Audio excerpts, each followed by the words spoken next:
paano yun, wala kaming alam. Kaya nga eh. Kasi Linisin ko lang yung pangalan ko. Lilinisin yung pangalan. Para sa pera lang.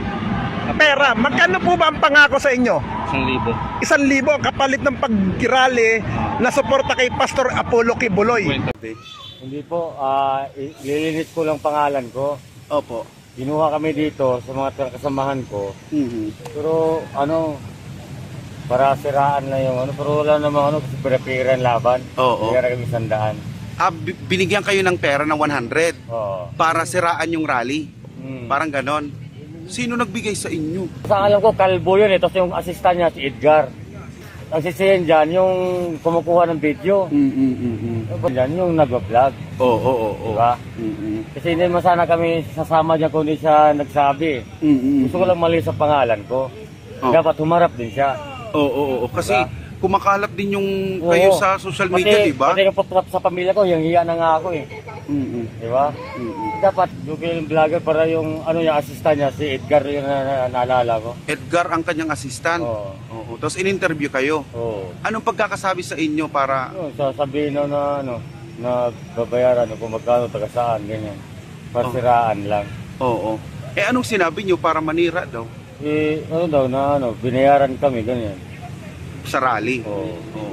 Pero hindi naman, kung kayo lang, hindi naman kayo talaga magsasabi ng panito. Wala kaming alam dyan. Oo. Ayan. Linisan. Lilinisin mga pangalan. Ayan, kita nyo ba yung mga mukha na yan?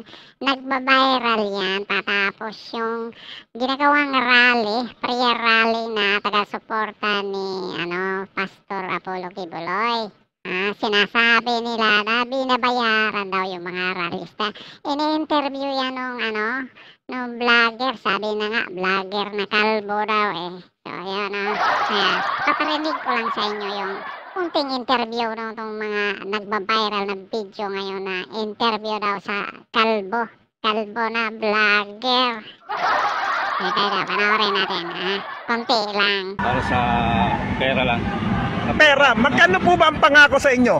1,000. 1,000 kapalit ng pagkirali na suporta kay Pastor Apollo Kibuloy. 50 pesos?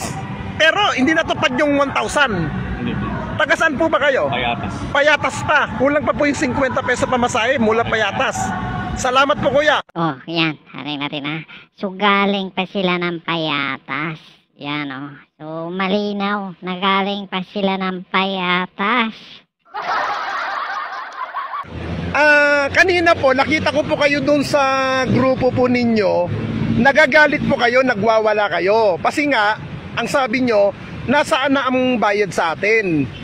Bakit wala pa? Bakit yung isang jeep bayad na? Tayo sa isang jeep na to wala pa. Ay nga po dahil 2 jeep po kami. Opo. Yung isang jeep po, hindi nabayaran, pero yung isa po nabayaran. Bayad na. Opo. Taga saan po ba kayo, sir? Taga Tanay Rizal po. Tanay Rizal. Magkano po ba ang per ulo ng pagsama sa rally? Ang pagkakaalam po 500 po yan. 500. Ito si kuya, malupit. Nagwawala siya. Hindi binabayaran. Ikaw pa naman. Galing ka ng Tanay Rizal. Hindi ka babayaran. At malinaw ang sinabi. Per ulo daw. Sabi daw, 500. Sus, talagang magwawala ka. Kasi galing pa siya ng Tanay Rizal. Malupit si kuya, nagwawala. Talagang sabi nung nag-interview, nakita kitang nagwawala. Pinakain naman po ba kayo? Meron naman pong pagkain. Pero yung bayad, nawala po. Yung isang jeep ay hindi nabayaran. Nabayaran. Sino po ba ang nag-recruit sa inyo? Isa pong pastor. Brother. Sino, kilala nyo po ba yung pangalan? Apo, Brother Jerome. Brother Jerome. Ano po, ngayon, first time nyo lang po bang ma-recruit? First time lang po. Ngayon po na nagkaroon po kayo ng experience na ganito, ano po ang maipapayo nyo pag may mga rally na pang ganito-ganito, na dapat pa ba silang sumama o hindi na dahil nagagamit po kayo? Siguro dapat po muna pag-isipan, maigi kung talaga sasama ka sa rallyng ganun o hindi. Ayan ayan si kuya. Kanina nagwawala yan. Ngayon nagpapayo na. Dapat nga naman pag-isipang mabuti bago sumama. Dahil baka mag-viral yung video nyo. Ay nako, mabulilyaso, mahirap na. Baka mabulilyaso kagaya nito. Opo. Pero kuya, kung kayo po tatanungin, naniniwala po ba kayo na inosente si Pastor Quiboloy? Hindi po. Hindi. Parang ginagawa niya, kumukuha siya ng simpatya para gamitin lamang po kayo. Ayan, so ito po yung mga ini-interview ng isang kalbong vlogger na di umano ay yung mga taong nag-attend doon sa prayer rally para sa suporta ni Pastor Apollo Quiboloy ay mga binabayaran. Yun, mga binabayaran. So ilan ito sa mga na-interview. So yun, ito, may isa pa silang na-interview dito. Ay nagbabiral ito, no? So pakinggan natin yung isa pang ini-interview dito. Yan. Pag-unlak po. Araw po sa iyo. Kamusta po ang inyong pagdalo po sa rally po para po sa pagsuporta kay Pastor Apollo Quiboloy po? Wala. Wala po. Wala. Bakit pong wala? Kasi 1.5 yung ano sa amin, kaso nakuha lang namin 200.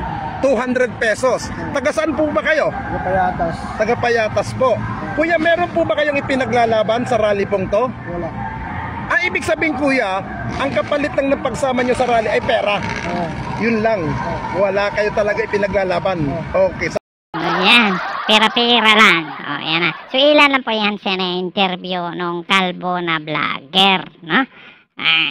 Ayan, so ngunit nang matapos nga itong mag-viral sa social media, ngayon eto na, mayroon ng lumulotang at sabi, lilinisin lang daw kanilang pangalan. Yan, nagulantang kasi nag-viral. Marami nang naghahanap at kitang-kita yung mga mukha nila doon. At ngayon, sa dami pa naman yung mga nagpunta na nag-rally doon ng mga taga-suportang totoo ni Pastor Apollo Quiboloy. Tapos, magpa-video ka doon, magba-viral ka, sasabihin mo, binayaran kami. Pipitikin ka lang ng isa-isa noon sa dami noon ay talagang lamog-lamog ang abutin mo doon. Kaya kung hindi naman talaga totoong binabayaran kayo, tapos ayan, nakitang-kita, sinasabi yung binabayaran, yung mga totoo talagang nandoon nakasali sa rally, kasi hindi naman talaga kayo kasali, talagang magigit-git yun sa talagang pag nakikita kayo na ikaw, nako, delikado talaga. Ngayon, ayan, lumalabas na, lilinisin daw yung pangalan niya. Tingnan nyo. Nung isang araw nandun kayo sa rally, di ba? Anong sabi? Hindi po, lilinis ko lang pangalan ko. Opo. Ginuha kami dito sa mga kasamahan ko. Pero para siraan na yung pero wala namang kasi pera-pera laban. Oo. Kaya kami sandaan. Binigyan kayo ng pera ng 100 para siraan yung rally. Parang ganon. Sino nagbigay sa inyo? Yung vlogger para yung yung assistant niya, si Edgar yung naalala ko. Edgar ang kanyang assistant? Nako, Edgar, ikaw pala nagbayad dito ng 100. Nako, Edgar! Hoy, ito na yung binabayaran mo ng 100. Yan pakinggan mo. Tapos in-interview kayo. Anong pagkakasabi sa inyo para... sasabihin na babayaran kung magkano, taga saan, ganyan. Pasiraan lang. Anong sinabi nyo para manira daw? Binayaran kami, ganyan. Sa rally? Pero hindi naman, kung kayo lang, hindi naman kayo talaga magsasabi ng panin. Wala kaming alam dyan. Paano wala kaming alam. Kaya nga Kasi lilinisin ko lang yung pangalan ko. Lilinisin yung pangalan nyo. Dapat hindi ganun yung ginagawa nila para manira ng tao. Pero halimbawa, bakit mo naman tinanggap yung pera na 100? Taga rito rin kasi kami, wala kaming mga bahay Siyempre, bilang kapal sa 100, pumayag na kami. Pero alam nyong mali din. Mali. Mali, pero... Ayan, inamin naman niya na mali din. Pero sino ba dapat ang dapat sisihin dyan sa nangyari yan? Kung bakit, Kung bakit nabasali kayo dyan, sino ba dapat sisihin dyan? Ang dapat ang sisihin dyan, yung nag-vlog. Oo. Diba? Kasi hindi naman sana kami sasama dyan kung hindi siya nagsabi. Gusto ko lang mali sa pangalan ko. Dapat humarap din siya. Oo. Kasi Diba? kumakalat din yung kayo sa social media, di ba? Pati kapag sa pamilya ko, yung hiya na nga ako eh. Di ba? Dapat ang sisihin dyan, yung kumukuha ng video. Basta alam ko, kalbo yun eh. Tapos yung assistant niya, si Edgar. Ayan na, nagkasisihan na. Yung vlogger daw na kalbo. Tapos yung assistant niya na si Edgar. Ayan hinahanap na kayo dyan. Tulungan nyo daw silang maglinis ng kanilang pangalan. Oo. Dapat sisihin nila yung tao. Kasi sa mga kasamahan ko dito, kinuha lang kami dito. Yun na nga, akala ko kasi kung maganda, hindi pala maganda. Kaya nagtaka ako kung bakit ganun, na kumalat ka agad. Okay. Dapat hindi nila, dapat linisin, dapat humarap siya dito. Para malis ang pangalan namin lahat dito. Oo. Ngayon lang to nangyari sa inyo na... For the first time sa buhay ko to na makita sa social media. Oo, dahil kumakalat nga kayo Pati ngayon. yung pamilya ko to, nagagalit sa akin. Oo. Wow, first time pala ni Kuya na sumikat sa social media. Ayan. Pasalamat ka Kuya doon sa kalbo na vlogger. Yung nagpapasikat sa inyo. Okay, sige. At least nalinis mo yung pangalan. Ilinisin natin yung pangalan mo ngayon. Sa lahat na nanonood ngayon, dapat huwag niyo husgahan yung tao na binayaran lang kami. Dapat sisihin dyan yung kumuha sa amin ito ng video, pati yung si Edgar. Oo. Kaya ko naman ituro sila eh. Oo. Pero kung alam ko lang na panirampuri lang pala yun eh, ba't tatanggapin ko? Correct. Di ba? So, kadali lang yun eh. Oo. Linisin. So tinuruan kayo kung ano tinuruan sasabihin. kami kung ano sasabihin. Dapat linisin din yung pangalan namin. Hindi yung kami lang maglilinis. Dapat siya rin magsasalita. Ngayon okay na yan. Malilinis na rin yung pangalan nyo ngayon dito. Sa lahat naman ng sa lahat ng nagpupusto sa social media, huwag kayo manirang puri sa akin kasi binayaran lang kami. Okay. Ganun kadali lang. Ano masasabi mo doon sa vlogger na nag-interview sa Dapat humarap siya sa akin dito para malaman din niya. Okay. Para makuyog siya dito sa mga tao dito ng ginawa niya. Dapat humarap siya sa akin dito para malaman din niya. Okay. Para makuyog siya dito sa mga tao dito ng ginawa niya. Hala, lagot na ang kalbong vlogger. Oy, punta ka raw doon para kukumustahin ka.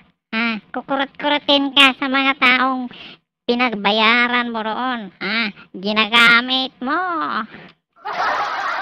Ayan hinahanap ka na. Oy, kalbong vlogger. Tulungan mo raw sila, lirisin ka ng pangalan. Kadali lang yun. Wala kayong mask boss para makita. Hindi po kasi nagkati kasi yung pamilya ko eh. Kaya ako lang magpakita. Oo. Pero ikaw yung may balbas, di ba? Oo, ako yun. Kayong may balbas, Ako oo. Yan, sige. Tapos marami naman kami dito. Hindi lang Marami ako. kayong nakuha. Sobrang Marami dami. nakuha. Binabayaran kami ng 100 para magsalita. Akala ko kasi yung malinis ang gawain, hindi pala. Ngayon, kung masasabi ko sa vlogger, pati kasama si Edgar, pumarap siya sa akin dito para malinis ang pangalan ko. Ganun lang. Sige. Thank you. Okay po. Panirapuri pala yung ginagawa nila eh. Anong alias nyo? Ang pangalan sa akin dito, Vegeta. Okay. Si Vegeta, isa sa mga... Okay. Thank you, Veg. Sige, thank you. Di ba ikaw yung interview kahapon? Sabi mo na kasamahan ka namin? Inyo boss, paano yung pagkaka-recruit sa inyo na magsalita? Magkano binigay sa inyo? Ha? Pangkain? Magkano? 100. So paano yung yung mga sinabi niyo dun sa video? Tinuro lang. Ha? Tinuro lang sa inyo. Sino yung lumapit sa inyo? Sinabi mo. Ano pangalan nun? Alam mo? Vlogger din. Pero dito na kayo nakatira. Dito rin kayo tumatambay. Pero anong sabi sa inyo na para magsalita daw dun sa video? Siya ang nagturo doon sa mga sinabi niyo doon sa video. Kaya akala ko kasi na